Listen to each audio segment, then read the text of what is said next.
And this is the same lake which I showed you from that house.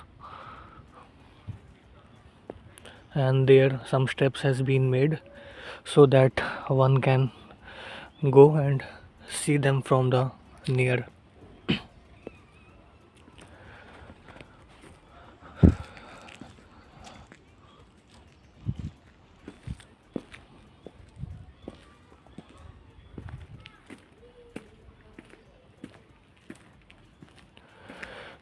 And here this is the another house. Just see the condition of these houses. It looks that it has been centuries since someone has visited this place, and there are many more houses behind these trees, behind these bushes, as you can see.